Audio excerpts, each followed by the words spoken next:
Welcome, friends and neighbors. This is Faisal Hassan, your member provincial parliament. Those of you who are joining us, Facebook, you're joining also Twitter, YouTube, and Instagram. Welcome. First, I would like to acknowledge at this time the land that we know as York Southwestern is the traditional territory of many nations, including the Mississaugas of the Credit, the Anishinaabe, the Jepwe, the Haudenosaunee, and the Wendat peoples, and is now home to many diverse First Nations, Inuit, Métis people. Welcome. Today we are joining you live again, but also we are trying to experiment another technology to simultaneously join our friends and neighbors who are following us on YouTube and also Facebook and Instagram and Twitter. Welcome, and welcome also those who are joining us on Facebook, Frank, Arab, and Nasra, and all of you welcome. And also welcome folks on Instagram and Twitter and YouTube as well. And folks, we are meeting every Saturday here to talk to you about the important issues of the week. Especially this week was a busy week, and also to hear your comments and your questions as well. This past week, I was disappointed to learn the closing of the vital Portuguese language mental health and addiction services at the General Hospital at the University Health Network.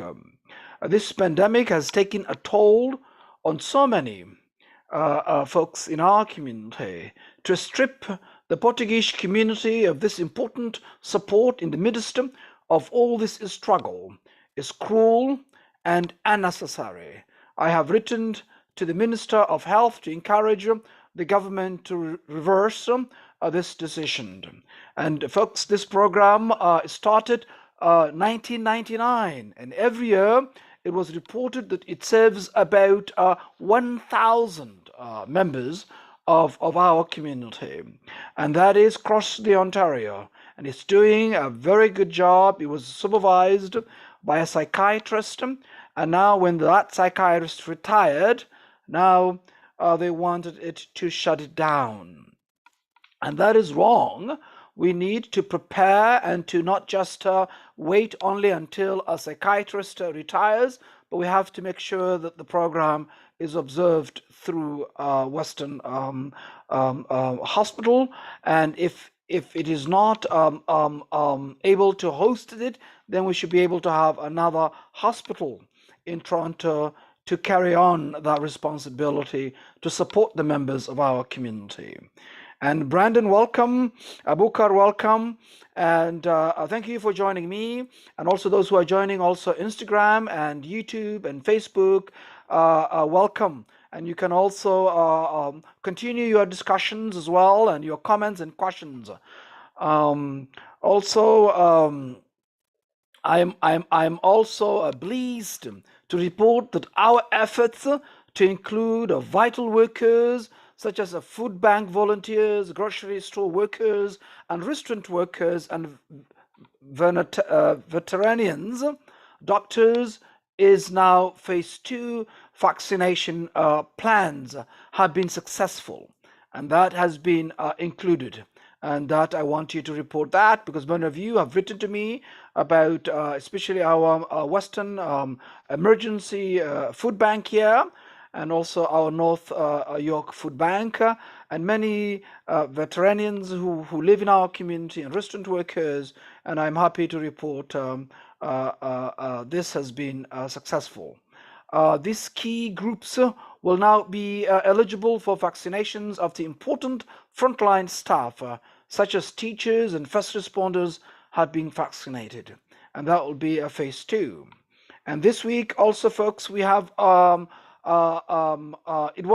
are still in March, and also there are two important celebrations, our members of the Greek community and the Bangladeshis. And I want to start by first happy Greek Independence Day this week to our friends and neighbors of Greek heritage.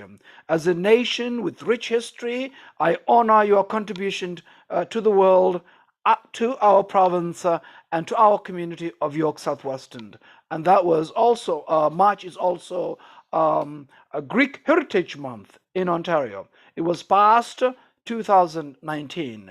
Happy to vote that vote, really, to celebrate with our brothers and sisters here in the Canadian of Greek descent. Also in the month of March, it's also the Bangladeshi Heritage Month, and that is also we have also it was also this week Bangladesh Independence Day. To our wonderful Bengali community here in York Southwestern, I would like to wish you a happy Bangladesh Independence Day. What began as a hard-fought battle for linguistic identity, for freedom, has resulted in 49 years of independence. And I look forward to celebrating important milestones of 50 years of independence with you of course, next year, under very different circumstances. Thank you for that. Well, welcome. Just turn to some of the folks have already begun their comments and questions. Folks from the on Facebook. Quickly, I want to just welcome each and every one of you folks. Frank says, Faisal, great to see you again. Thanks again for the last night's talk vaccines. That's right, folks. Last night we had distinguished doctors and experts on vaccinations. They really provided and answered your questions. I want to thank all of them, the panelists who joined us, as well also those of you who have registered your questions early on, and those we could not also get to your questions also because of the time. But thank you for joining us as well last night and also this afternoon. Brandon says, good afternoon, Faisal. The town hall that you hosted yesterday was very good, he says. Thank you. Well, thank you. That was made possible for our special guest.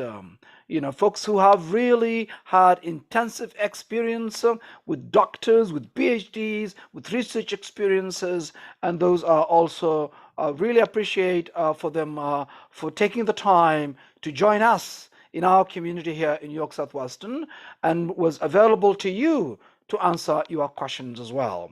Welcome, folks. Steve says it would be great if us TTC operators would be put on the list. Yes, Steve, I can report to you that you are part of the list, and I have also advocated that. I have written a letter to the minister, and you are also part of phase 2. Drivers, TTC workers, and that's also have been also accepted successfully. So I would like to report to you, Steve, as well, that you are also included, and that is you will be a phase 2 as well, because this was also our efforts of reaching out to Minister Elliott as well. So that's also something that I could report to you that as well. Well, thank you. Also, quickly here, I'll just yes, Steve. Frank says, Steve, it boggles the mind that transit operators are expected to work while exposed to COVID without vaccines. Well, they will be getting their vaccines. They have been also included in phase 2, which is a good news. So that is also was our efforts, my efforts, and that we are also very successful that the government has also accepted that they will be also included as phase 2 as well. So that's a good thing as well. Frank says, I stand correct that Faisal. Good news for operators. Yes, indeed, that was also included on that. Well, folks who are joining us, you're joining Faisal Hassan, you're joining me, Faisal Hassan NDP, through Instagram, as well also as Facebook, Twitter, and also YouTube. Thank you. I know you are joining, not today, you're not joining my page, but you're joining the main Facebook. So next time we'll fix that, folks, so that we keep joining us on the Facebook page next time, because we are trying to experiment this technology, and now it goes. So that's what's happening here. But Anwar also, Tabit, welcome, and welcome everyone who's joining us this afternoon. Well, this week also, folks, the government released the budget. And I was discouraged by the news that they failed to learn from their past mistakes. Just when people need to help the most, the government has started the cuts. At a time when people need better long term care, stronger hospitals, and more support in schools, the Ford government is squeezing them. I know you are looking for an opportunity to feel helpful about our recovery from COVID-19, but this budget fell short, ignoring key priorities important to the people of York Southwestern. As I speak to the residents, I hear several consistent themes. They want direct support now to protect public health and bring a swift end to the devastating lockdowns that continue to batter the economy.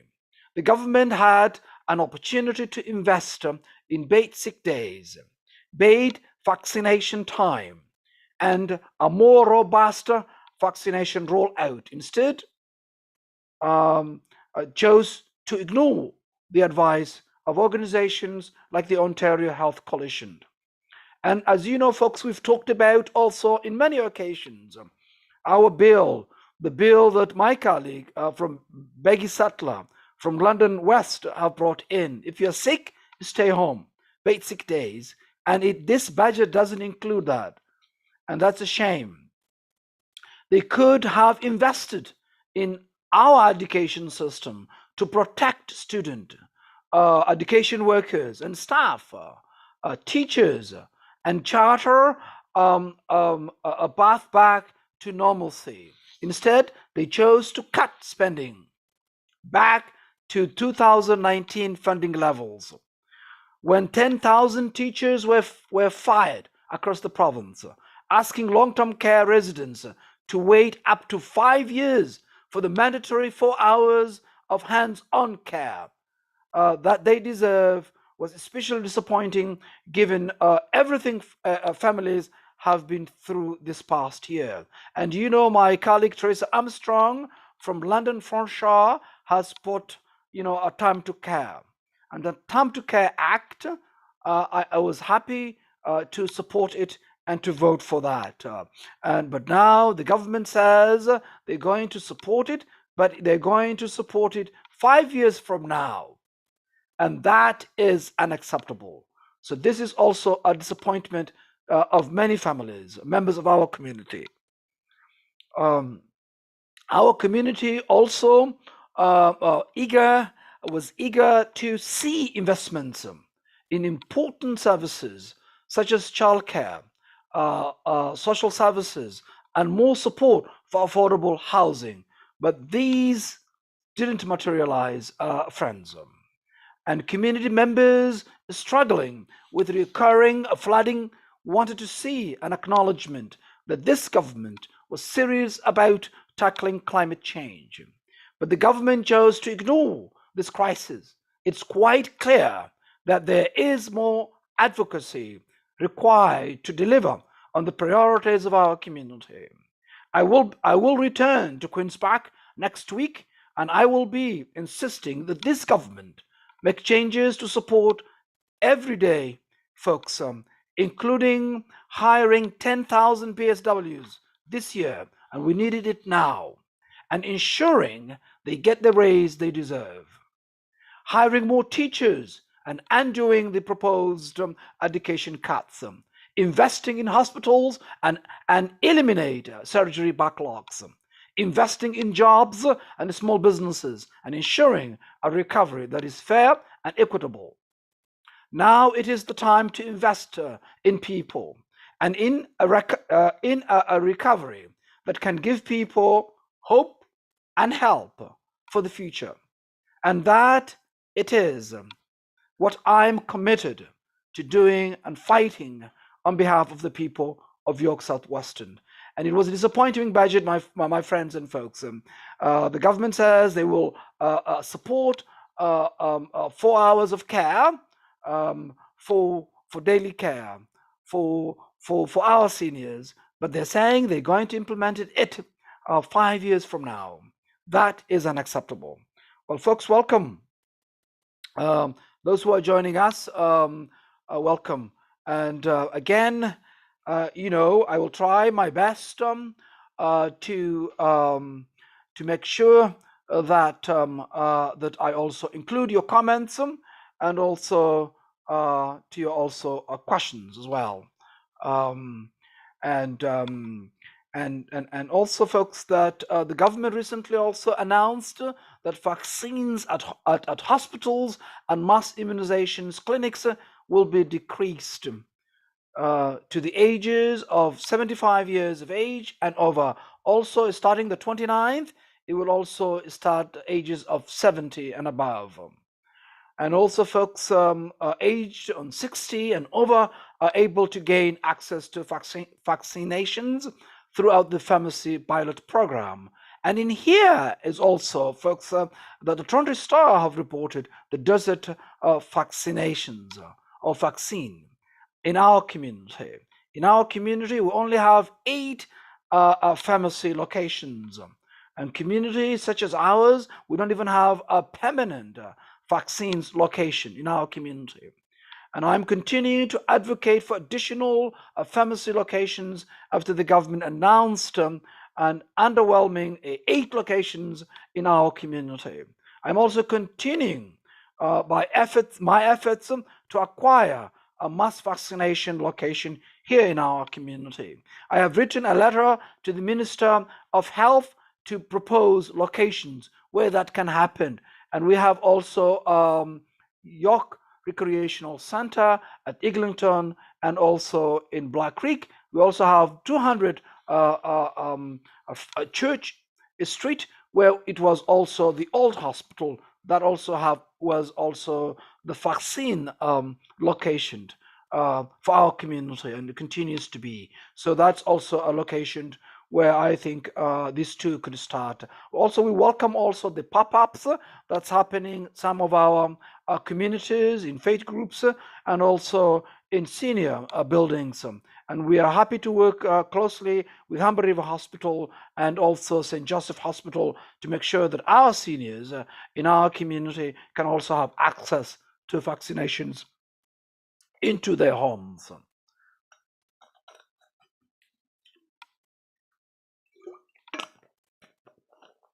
And the city has also announced funding for assisted transportations to eligible Toronto seniors, the ages of 55 and above.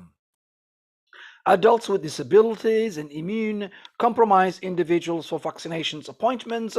The program is also available with also the province also announcing that they're going to also support in that, and we're going to hold that accountable to them, because this government announces things but doesn't also it doesn't reach to our community, and those services and programs still is not here. But that's also we welcome also, because it's also a good news as well. I'm also pleased to see a greater attention being brought to the government's failure to the support of Portuguese language mental health addiction services through the University Health Network of the Toronto Western Hospital. We know that the Toronto Star has written an article digging into the concerns raised by the advocates and the community members. And if you haven't read that article, folks, read and also write to the Minister of Health to continue this program to support members of our community. It's a very important program, and it has helped every year 1,000 persons of mental health issues, and it also being delivered in their own language. And there are many Portuguese members of our community who cannot speak in English. And also, it also reported that interpreters are not required because it also requires more expertise to understand the language of the person directly to understand the situation. And I think this was a program that was working since 1999, and it was very successful. And I think it's very good that this program be supported and continue to support, because our members of our community, of the Portuguese speaking community, really need this. There are also similar programs also that also existed, the Spanish speaking and the Cantonese, and also Mandarin speaking communities as well has that. And I think these are very good programs that we need to continue supporting and to continue having access to the community. And I will also advocate to make sure that by advocating, and I'm supporting efforts to return this vital service to the Portuguese community as we struggle with COVID-19, and will continue to urge the government to reverse the course and support that program. Well, quickly, those of you who are joining, welcome. And today we are trying to experiment a new technology. And I can see that on Facebook you are joining me, the main Facebook, not the page, but we will fix this next time. And some of you also are joining me on Twitter and also on YouTube and also Instagram. Welcome. And every Saturday I join you to hear your concerns and also to talk about the week's issues that's important to you, so that we can report back what has happened. This week was the budget. What is your view now? How do you feel about it since you heard about the budget? I know that the budget does not have does not support our community. It has nothing for childcare. It has nothing for long-term care, and the 4 hours of care it takes. It will take, they say, 5 years from now, and we need to support our seniors now, not 5 years from now. And that's another thing. And usually, folks say, the devil is in the details, and that's, I think, what is in this budget. It's a lot of cuts, and also we know that it doesn't have education investments. We need to hire more teachers. We need to hire more PSWs, and this budget doesn't have that. And I want to also hear your concerns. What you think about this budget as well, since you have also read or watched the Minister of Finance's delivery of the budget. Welcome, folks. Once again, experts are sounding the alarm bells as the province moves also into a third wave of COVID-19.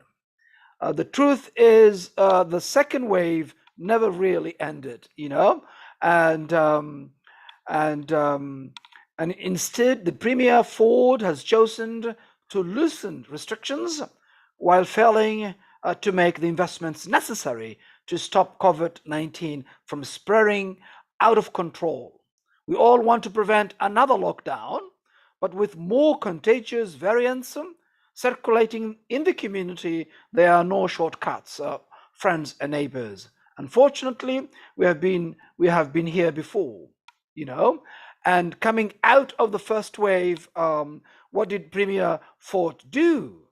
Ford ignored the best advice of public health experts, everyday Ontarians, asking for investments to control the spread of COVID-19.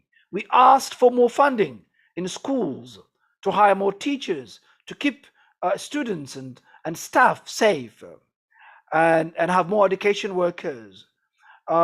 We need investments to protect long-term care residents by hiring more PSWs, and public health measures such as paid sick days, so that people could make the right choices to keep the community safe.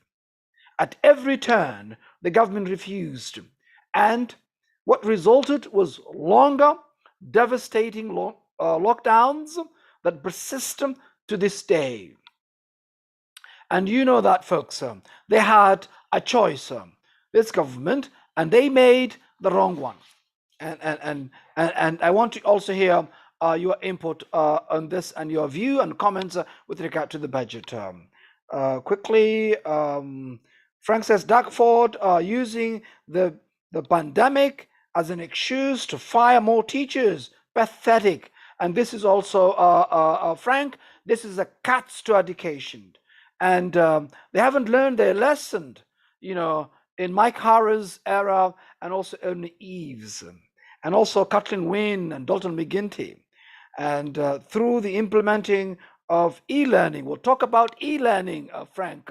I want to say something about that. You know, we know that it's very difficult. Many communities don't have strong internets. Some families have challenges of getting also laptops and equipments to connect with online activities. So it creates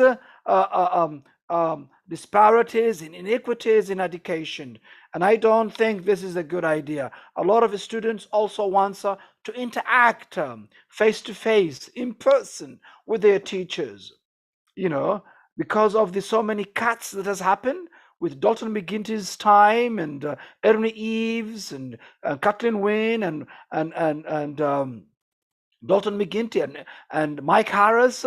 Our education is struggling, and now to simply, suggest that, or implement kind of a online, that will create also a lot of difficulties with so many folks, and what it means is also eroding and destroying our education system, because our young people have already been struggling the last year and this year as well, and we need them to provide all options, to provide them support when it's necessary in person. You know, some of them are struggling with lack of support, and because of cuts, we need more teachers to support our students, and we need more educational workers also to support our education system. But cutting is not the time. It's not even the right in any time at all. We need to invest education, because education is the key to success for our communities. Frank says quickly, Harris cut education by diverting public funds to private institution tax cuts. It was one of the lasting legacies. Yes, I agree. What he did was he also privatized our long-term care homes, and we see the result of that. He is sitting one of those boards, and we know that how our seniors are treated as well.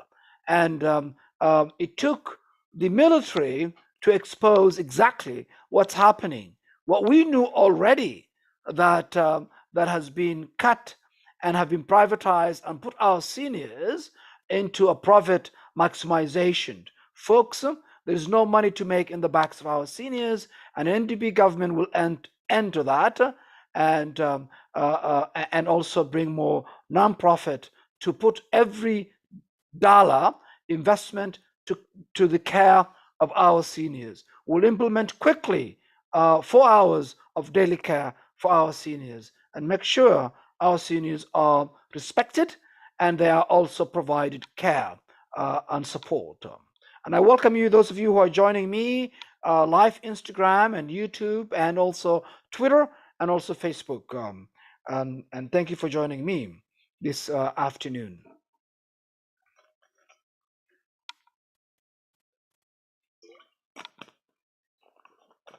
I'll be able to take your questions and also comments.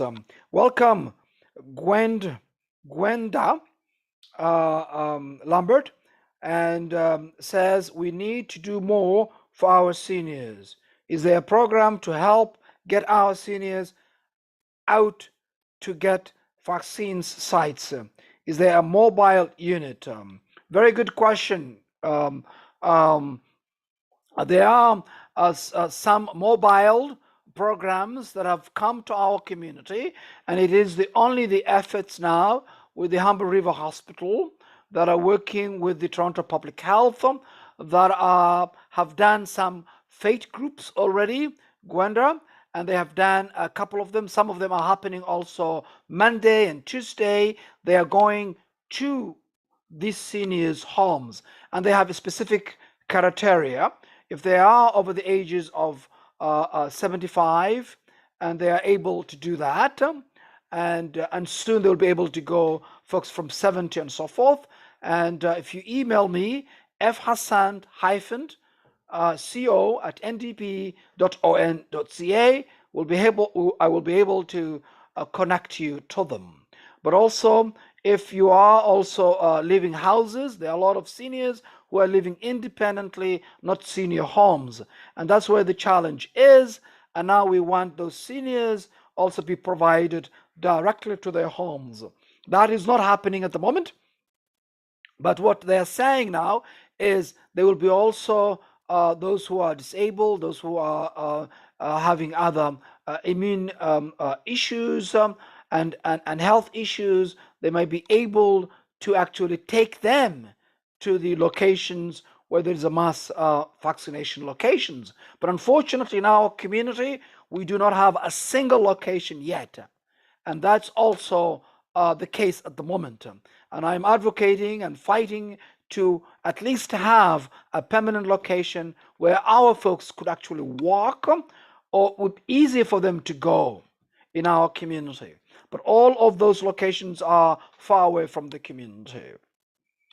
So Gwen says we have some folks in the Lambton Square units that are over 80. Yes, Lambton Square, that is Scarlet Road, Scarlet and East Drive. Right, we are working on that. We are trying to connect because there are small numbers who are over 80 there. So they have been, they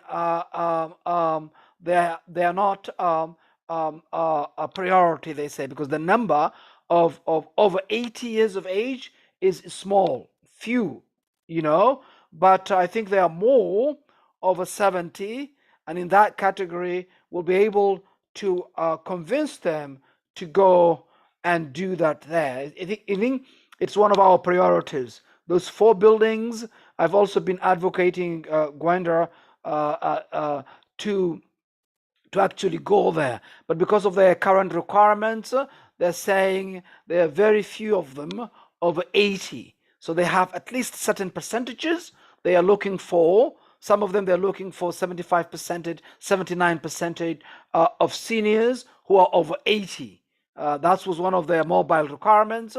But now, since there are more into the over 70, the number increases, and then hopefully we'll be able to provide Lambton Square folks to actually get a mobile vaccination to come to them. And I will work with your team. If you write to me, fhassan-co@ndp.on.ca, I'll be able to connect the team so they could go and visit Lambton Square. They're working closely with the management of these condos. They're working there, and we want to also them to also cooperate with them so that they could also facilitate, and they also we can also help or register to facilitate quickly to move forward. I don't have a problem with providing even some of our staff to help you with that regard, to make things moving forward in order to get our seniors there vaccinated. So so we'll work together, Gwenda, to make sure our residents, our constituents, our seniors at Lambton Square also get vaccinated in their homes. So it's something we can work next week, and we can set up a date with the mobile team. But I think we need to also look at if they could also lower their requirement, because the number of over 80 is very limited. It's very small numbers rather. And hopefully next week we'll be able to have a conversation. But write to me, fhassan-co@ndp.on.ca, or phone me at 416-243-7984. Thank you. Thank you, Gwenda. And Brandon says, today the COVID 19 case numbers is at 2,453 cases. Do you think it was a good idea to reopen province of Ontario? Well, Brandon, I think we've talked about this again and again, many Saturdays, and you know that if the Premier and this government could have listened, the experts, the health experts, we could have actually done much better. I would have hoped that the Premier would have learned his lesson and reconciled with the fact that the only way we can put an end to the punishing lockdowns is to tackle and defeat the virus head on. Instead, he chose half measures, and today we watch as they build an outdoor field hospital at the very same time as they are loosening restrictions. You know, the Premier Ford needs to ignore the internal pressures from within his caucus and the big money donors who have funded his campaign. You know, and spend the money necessary to avoid a third wave now, Brandon. Thank you for asking me that question. Gwenda says, we'll find out and get in touch with you. Exact. Thank you. Yes. So we can move quickly, Gwenda. If you could also speak to the management of these condos to make sure that they are collaborating when we call them, so that we can connect to mobile teams, so we can set up a date and move things, vaccinations to these seniors at Lumpton Square. And I've been fighting this for quite some time. We've already reached the administrations there, and we'll continue to do so. So we will try to found also to make sure that that we move the vaccinations for Lambton Square. Thank you. I look forward to hearing from you, Gwenda. And in case if you missed, my email is fhassan-co@ndp.on.ca. Well, thank you, those who are joining me, Facebook, YouTube, Instagram, and also Twitter. So thank you. I won't be able to, I don't know why. I'm not able to see your comments quickly, but I'll make sure that I am able to see your comments quickly so that I can respond it to your comments or answer your questions if you ask those questions quickly.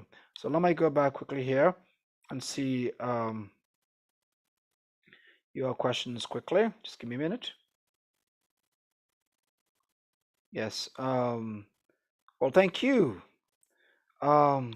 Thank you for joining me this afternoon. Well, folks, I've talked about also that report that the Toronto Star have revealed about the about a week and a half ago on the province's pharmacy vaccination pilot program, that our community and the Northwest Toronto has been identified a huge disparity that that's affecting Northwest Toronto communities such as ours. As I reported earlier, our community only has 8 location pharmacies, and the vaccines, there's no vaccines at all, because people have called, they have also registered, and there's nothing at all. And that's also a lack of leadership. To if we're asking people to go and register, and only we have 8 pharmacies, that tells you it will take a little bit longer to complete vaccinating folks from over 60. And that's another challenge we have. Limiting this vital resources in communities like ours is pure negligence and must be addressed. And I have written in this regard a letter to the Minister of Health. Our community is made up of countless frontline heroes and workers, and we deserve more resources to get vulnerable communities vaccinated, not less.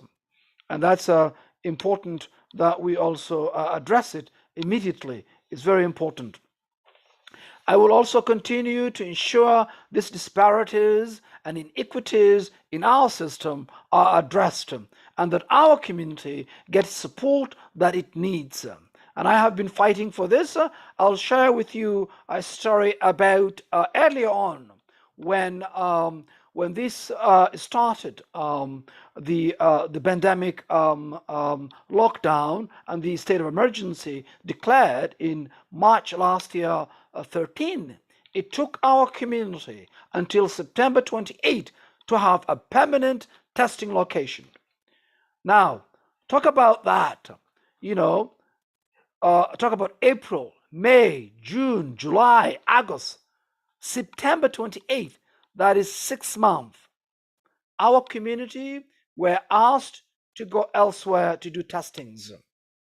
But after that, it took us a lot of fight.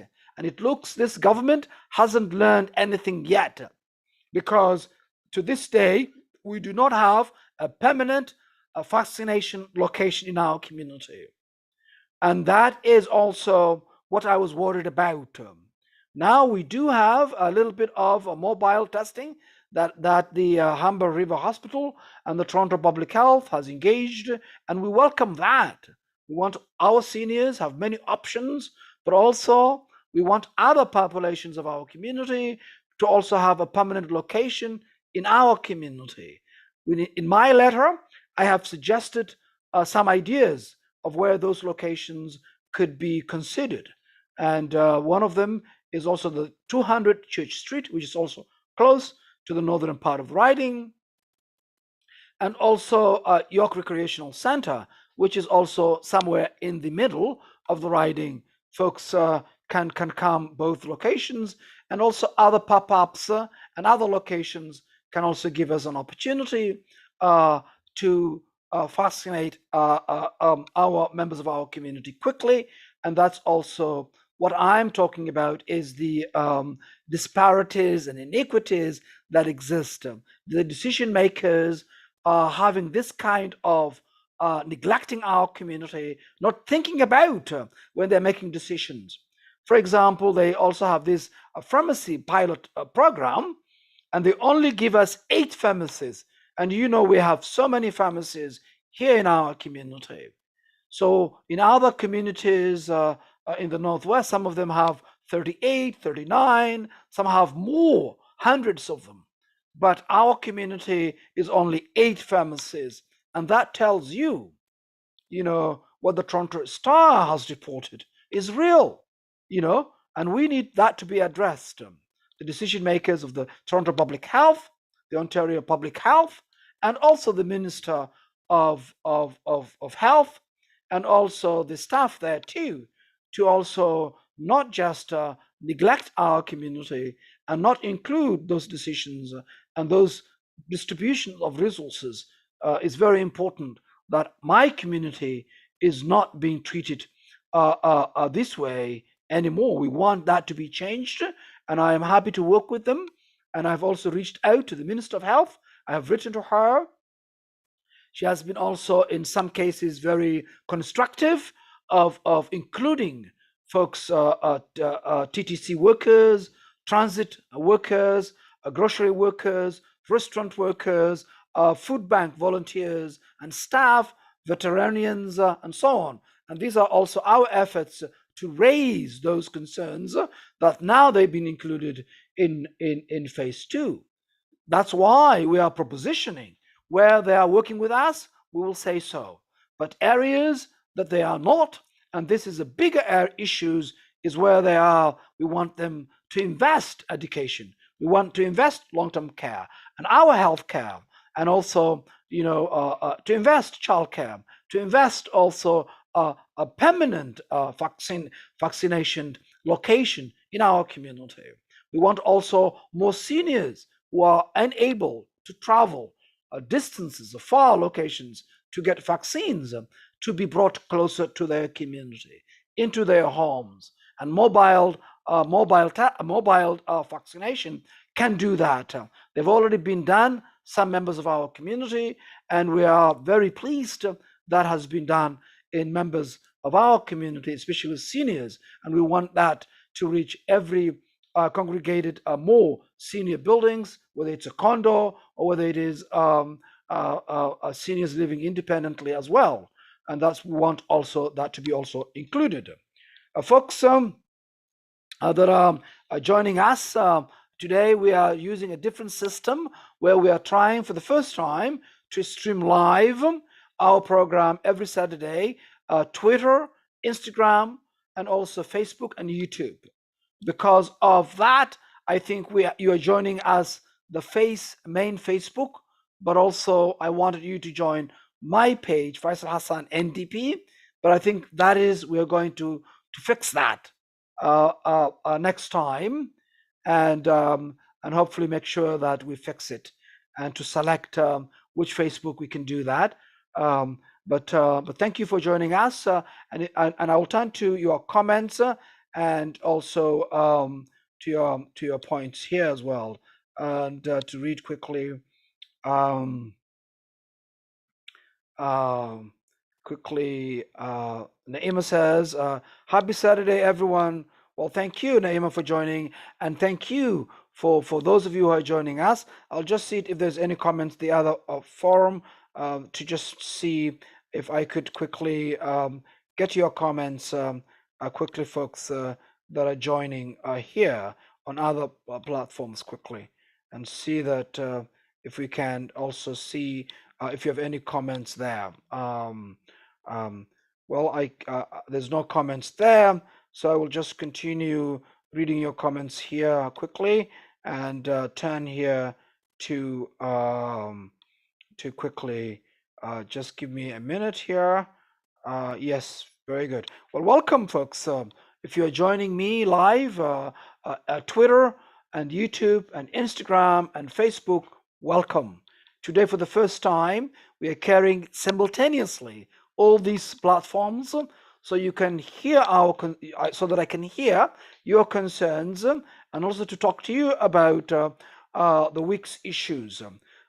This week was the budget. It was big budget, but it was very disappointing. It was very disappointing because the government's budget was a cut. It was cut to education, cuts to long-term care, and no investments in childcare, no investments for young people, no investments for also communities, for small businesses, no investments also for culture and in the arts, no investments for housing as well. So this is also disappointing to be to this. And one of the points they've mentioned on the budget is long-term care. They said they're going to support my colleague Tris Armstrong's bill, 4 hours of minimum of 4 hours of care, and that was time to care was a bill put forward my colleague Tris Armstrong from London Fanshawe, and I was honored to vote that because it will help our seniors, And with this government, their budget, they're saying they will implement it 5 years from now, and next year there's an election, and we can't wait for our seniors for 5 years from now to be implemented. An NDP government will implement immediately, because we owe it to our seniors, and we don't want to play with politics. It's important that we look after our seniors. Our seniors have contributed so much, but also we have to remove the profit out of the long-term care. And this is also the privatization that have went through Mike Harris, the Ernie Eves, Dalton McGuinty, and Kathleen Wynne. They have all supported of these privatization of long-term care.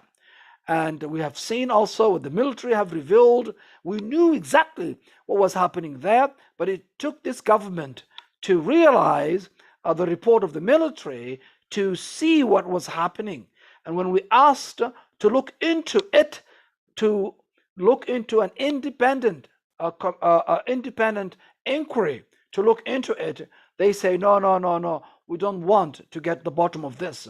They call it a commission, and they also shut down early, and that's also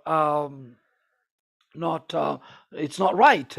We want to remove the profit because there's no money to be made on the backs of our seniors, and they deserve our support, and an NDP government will tackle that. Long-term care, home care, and we make sure that we focus every dollar service care of our seniors. And we'll implement immediately, not 5 years from now. We can't wait. Our seniors cannot wait. And also, we want to hire immediately 10,000 BSWs.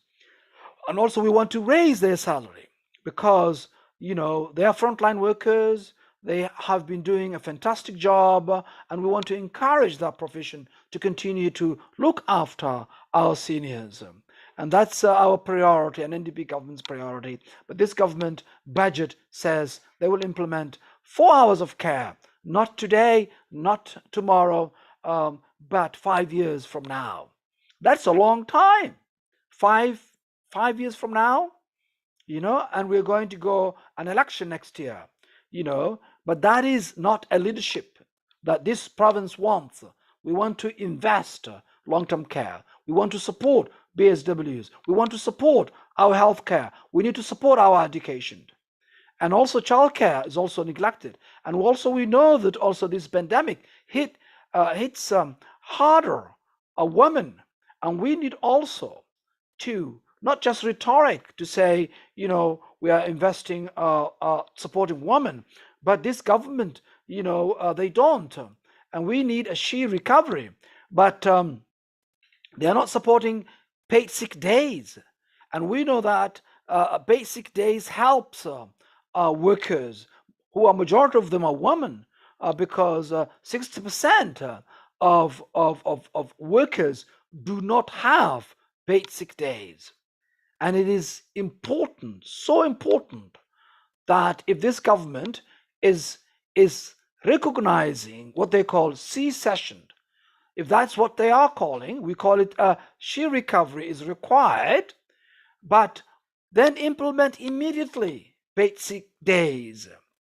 Allow workers, when they want to go to their vaccine, so that they can then they could have time to go and have their vaccinations, but now they don't.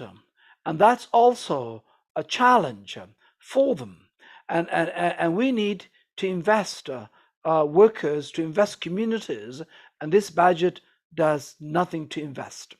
And that's also the failure of this budget this week.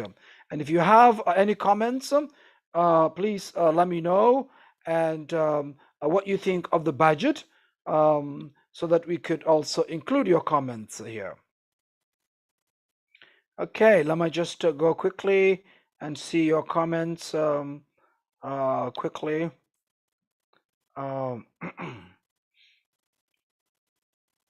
Okay, Brandon says now that the hair salons, barber shops, nail salons, tattoo parlors are going to reopen on April 12th. Do you think it is a good idea to reopen the hair salons, barber shops, nail salons, and tattoo parlors in City of Toronto and Bill region? That's a very good question, Brandon, and thank you for asking me that question, Brandon. It's very important that we also support small businesses, and these small businesses have been struggling, and they have been struggling, and we have said Main Street, a safe Main Street is needed to support small businesses. Well, I think it is a good idea for them to reopen, to support small businesses, to shop locally, but also we want them also to actually, they also do better to actually maintain social distancing than big store boxes that we have seen, the chaotic situations that was there. Well, these small businesses were asked to shut down. And I think April 12th, I think I welcome that, Brandon. They're still struggling. They need support. And this government can also provide support now, so that they are able to continue to support. And these are small businesses, Brandon, that are really doing this care and of looking after services for customer service, to help communities to look good. And that's also something that also the pandemic prevented, people to visit their barber, their salon, and other aspect. And this industry we just you just talked about is woman dominated, Brandon, and there's no single support. And this government is saying that we're going to support women, and it's clear that they are letting us down again and not providing a support in this regard. Well, thank you, folks, for joining me this afternoon. This Saturday, we are attempting to have a different technology to actually go streaming live on Instagram and also Facebook, YouTube, and also Twitter to also reach you, to also so that you could also join us, also to comment, also to share your inputs, and to contact my office if you need a help or assistant. If you just want also to call me, to speak to me, I'm also able to arrange that, to talk to you as well. So I will be also to join you again next Saturday, the same time, from 3 to 4, to hear your concerns and to talk to you also when I go back to the legislature next week, to talk about the important issues in our community. I will be able to also to share with you next Saturday. Also, we are also planning. I will also able to report to you on my newsletter. If you are not receiving them, our electronic newsletter, you can actually sign up by visiting faisalhassan.ca. You can click it there, and also you could also subscribe to receive my newsletter. We send twice a week, and you'll be able to get instant updates quickly. And I will try to summarize for you the week's work on Saturdays if you missed them. But also, that's also another way you can also keep in touch. If you also miss that, you can also visit on my Twitter, on my page as well, which I also will include those updated newsletter to connect me to stay in touch, and to also hear your input as well. So once again, I thank you for joining me this Saturday, so that next time, you can bring your coffee, tea, any beverages you like, and we can talk about the important issues, that is, or the concerns you might have, so you can share with me and also ask me questions if you have.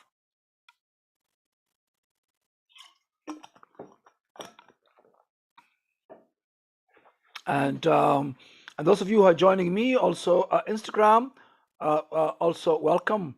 And also we will also try to also continuously every Saturday, and whenever we have a town hall meeting, we want to connect you wherever you are, whatever platform you have, to reach you, to hear your concerns and issues.